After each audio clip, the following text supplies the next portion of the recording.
Hello everyone, स्वागत है आपका रूबी बायोलॉजी क्लासेस में। जैसा कि हम अम्ल की परिभाषा क्या है वो पढ़ चुके हैं और अम्ल के कुछ भौतिक गुणों के बारे में भी जान चुके हैं। हमने जाना है कि अम्ल नीले लिटमस को लाल कर देता है, अम्ल संक्षारित प्रकृति के होते हैं, अम्ल स्वाद में खट्टे होते हैं। आज हम अम्लों के रासायनिक गुणों के बारे में जानेंगे। अम्ल के रासायनिक गुण क्या है इसको हम देखते हैं। अम्ल के रासायनिक गुण। अम्ल पहला हमारा है कि अम्ल नीले लिटमस को लाल कर देता है। नेक्स्ट है अम्लों के धातुओं के साथ क्रिया। जब अम्ल किसी धातु के साथ क्रिया करते हैं तो क्या होता है। जब अम्ल किसी धातु के साथ क्रिया करते हैं तो लवण और हाइड्रोजन गैस बनाते हैं।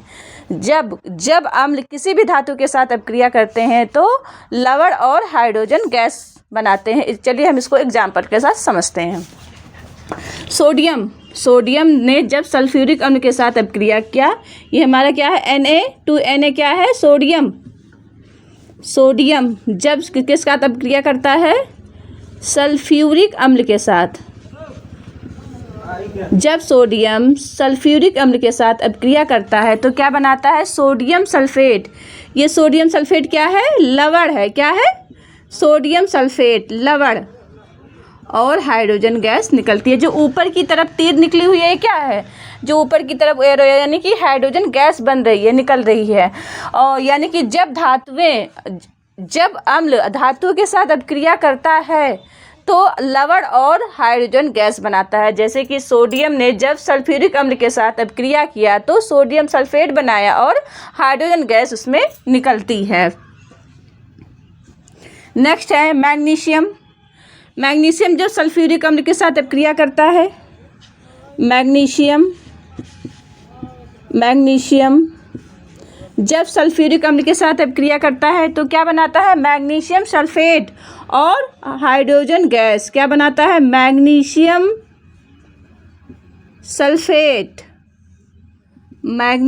सल्फेट और हाइड्रोजन गैस बनाता है। अभी हमने तो देखा कि जब सोडियम और मैग्नीशियम सल्फ्यूरिक अम्ल के साथ अपक्रिया कर रहे थे तब क्या बना रहे थे। अब हम देखते हैं कि जब सोडियम और मैग्नीशियम हाइड्रोक्लोरिक अम्ल के साथ अपक्रिया करते हैं तो क्या बनाते हैं। जब सोडियम हाइड्रोक्लोरिक अम्ल के साथ हाइड्रोक्लोरिक अम्ल का सूत्र क्या होता है, HCl हाइड्रोक्लोरिक अम्ल। जब सोडियम हाइड्रोक्लोरिक अम्ल के साथ अपक्रिया करता है तो सोडियम क्लोराइड बनाता है और हाइड्रोजन गैस बनाता है। यानी कि जब इसने सल्फ्यूरिक अम्ल के साथ क्रिया किया तो ये सल्फेट बनाते हैं। जब ये सल्फ्यूरिक अम्ल के साथ क्रिया करते हैं तो सल्फेट बनाते हैं और जब हाइड्रोक्लोरिक अम्ल के साथ अपक्रिया करते हैं तो ये क्लोराइड बनाते हैं। क्या बनाते हैं, क्लोराइड बनाते हैं। और ये हमारे क्लोराइड और सल्फेट क्या है, ये हमारे दोनों ही लवण हैं। Sodium chloride plus hydrogen gas. Magnesium ने जब हाइड्रोक्लोरिक अम्ल के साथ अपक्रिया किया तो क्या बनाया, मैग्नीशियम क्लोराइड। क्या बनाया, मैग्नीशियम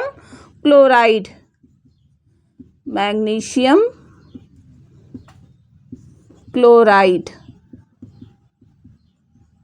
प्लस हाइड्रोजन गैस बनाते हैं। इससे पता चलता है कि जब अम्ल धातु के साथ क्रिया करते हैं तो लवण और हाइड्रोजन गैस बनाते हैं। देखिए जब सोडियम सल्फ्यूरिक अम्ल के साथ अपक्रिया कर रहा था तब भी हमारी हाइड्रोजन गैस बन रही थी और सल्फेट बन रहा था। सल्फेट हमारा क्या है, लवण है। ठीक उसी प्रकार जब सोडियम हाइड्रोक्लोरिक अम्ल के साथ अपक्रिया कर रहा था तब क्लोराइड बना रहा था और हाइड्रोजन गैस बना रहा था। तो इससे पता चलता है कि अम्ल जब धातु के साथ अपक्रिया करते हैं तो लवण और हाइड्रोजन गैस बनाते हैं। अब हम नेक्स्ट देखते हैं, जब अम्ल धातु कार्बोनेट के साथ अपक्रिया करते हैं तो क्या होता है। जब अम्ल धातु कार्बोनेट के साथ अपक्रिया करते हैं तब कार्बन डाइऑक्साइड गैस और जल बनाते हैं। जब अम्ल धातु कार्बोनेट के साथ अपक्रिया करते हैं तो कार्बन डाइऑक्साइड और जल बनाते हैं। चलिए इसको हम एग्जाम्पल के जरिए समझते हैं। जब अम्ल धातु कार्बोनेट या बाइकार्बोनेट से अपक्रिया करते हैं तो कार्बन डाइऑक्साइड तथा जल बनता है। तो हमारा पहला एग्जाम्पल है सोडियम कार्बोनेट। ये क्या है, Na2CO3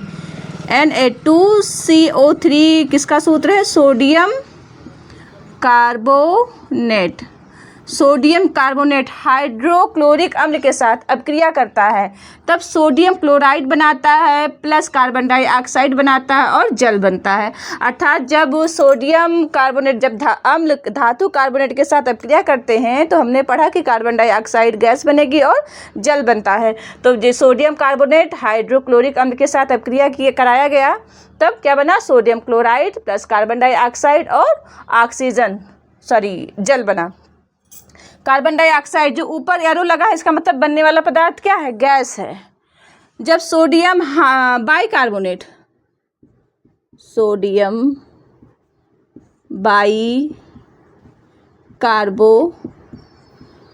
सोडियम बाइकार्बोनेट का सूत्र क्या है, NaHCO3। जब सोडियम बाइकार्बोनेट को हाइड्रोक्लोरिक अम्ल के साथ अपक्रिया कराया जाता है तो क्या बनता है, सोडियम क्लोराइड क्या है, ये नमक है हमारा ना, सोडियम क्लोराइड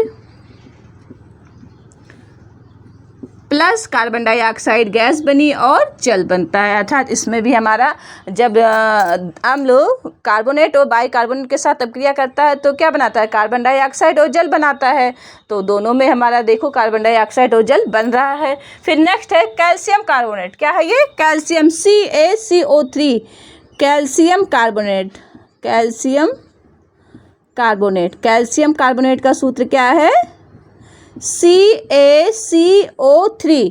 जब कैल्शियम कार्बोनेट सल्फ्यूरिक अम्ल के साथ H2SO4 किसका सूत्र है, सल्फ्यूरिक अम्ल का, किसका, सल्फ्यूरिक अम्ल का। जब कैल्शियम कार्बोनेट को सल्फ्यूरिक अम्ल के साथ अपक्रिया कराया जाता है तब क्या बनता है, कैल्शियम सल्फेट, क्या बनता है, कैल्शियम सल्फेट CaSO4।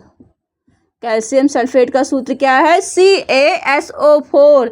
जब कैल्शियम कार्बोनेट को सल्फ्यूरिक अम्ल के साथ अपक्रिया कराया जाता है तो क्या बनता है, calcium sulphate plus carbon dioxide gas और जल बनता है। नेक्स्ट हमारा है चूने का पानी, क्या है, चूने का पानी। जब चूने के पानी में कार्बन डाइऑक्साइड गैस प्रवाहित की जाती है तो चूने का पानी दूधिया हो जाता है और क्या बनता है, कैल्शियम कार्बोनेट, क्या बनता है, कैल्शियम कार्बोनेट प्लस जल बनता है। अर्थात जब चूने के पानी में कार्बन डाइऑक्साइड गैस प्रवाहित की जाती है तो चूने का पानी दूधिया हो जाता है और कैल्शियम कार्बोनेट बनने के कारण होता है और प्लस जल बनता है। अब हम नेक्स्ट देखते हैं, जब अम्ल को क्षार के साथ अपक्रिया कराया जाता है तब क्या होता है।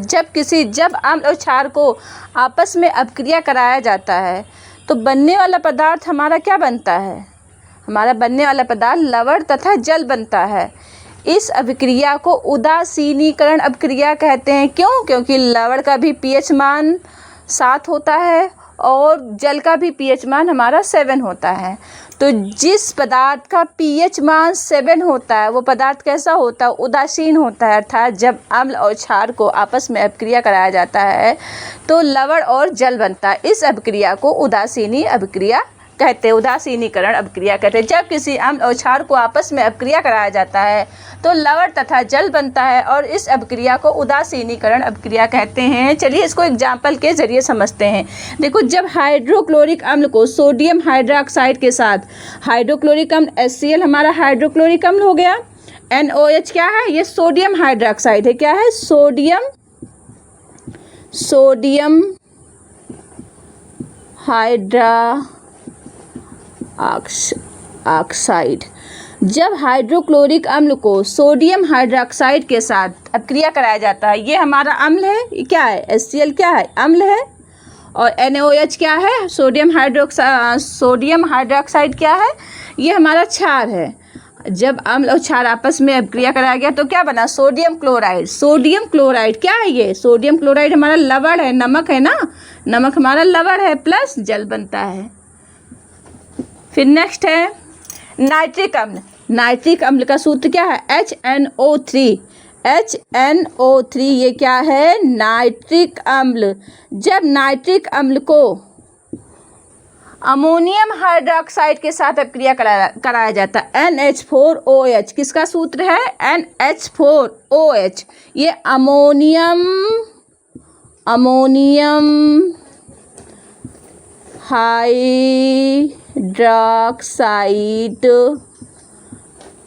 का सूत्र है। अमोनियम हाइड्रोक्साइड क्या है? ये क्षार है। क्या है? क्षार है। हमारा नाइट्रिक अम्ल है और ये क्षार है। जब नाइट्रिक अम्ल को अमोनियम हाइड्रोक्साइड के साथ अभिक्रिया कराया जाता है तो क्या बनता है? Ammonium nitrate. क्या बनता है? Ammonium nitrate. Ammonium nitrate. Ammonium nitrate plus जल। अमोनियम नाइट्रेट क्या है? ये लवण है। क्या है? लवण। तो इसमें भी हमारा लवण और जल बन गया। नेक्स्ट है पोटेशियम हाइड्रोक्साइड। क्या है? नेक्स्ट हमारा क्या है? Potassium hydroxide 2KOH। 2KOH किसका सूत्र है? पोटेशियम हाइड्रोक्साइड का। Potassium hydroxide. पोटेशियम हाइड्रोक्साइड को सल्फ्यूरिक अम्ल H2SO4 क्या है? सल्फ्यूरिक अम्ल है। ये हमारा क्षार है। क्या है? पोटेशियम हाइड्रोक्साइड क्या है? क्षार है। H2SO4 अर्थात ये सल्फ्यूरिक अम्ल क्या है? ये हमारा अम्ल है। को जब अभिक्रिया कराया जाता है तो क्या बनता है? Potassium sulphate. Potassium sulphate K2SO4। K2SO4 किसका सूत्र है? पोटेशियम सल्फेट का। किसका?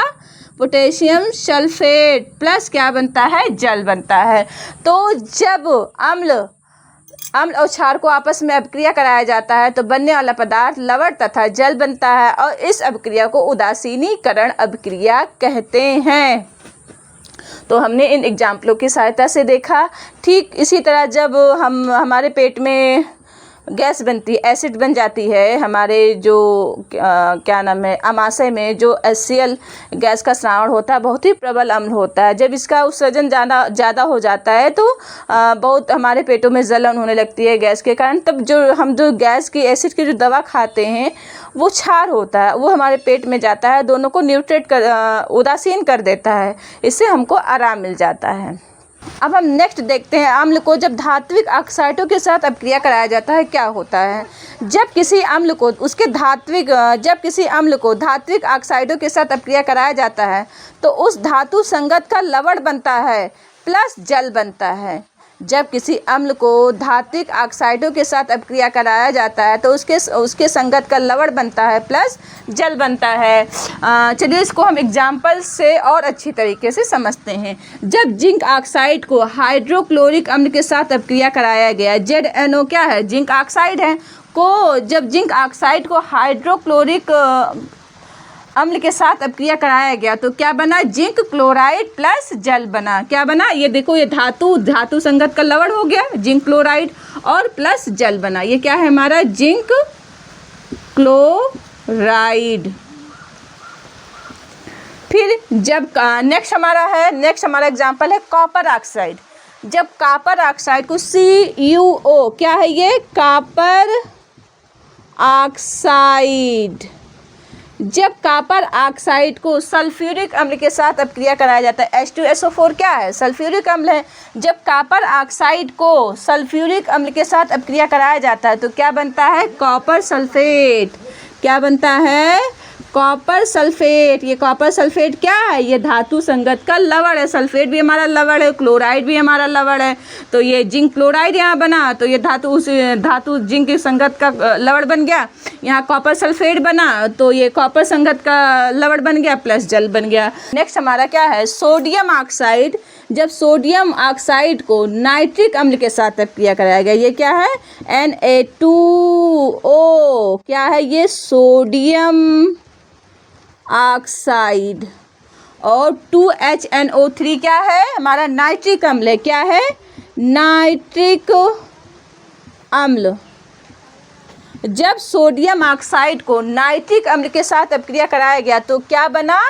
Sodium nitrate. क्या बना? सोडियम नाइट्रेट, ये सोडियम नाइट्रेट हमारा क्या है, धातु, उसके सोडियम के संगत का लवण है। नाइट्रेट भी क्या है, लवण है, प्लस जल बनता है। तो जब किसी अम्ल को धातु ऑक्साइडों के साथ अपक्रिया कराया जाता है तो धातु संगत का लवण बनता है प्लस जल बनता है।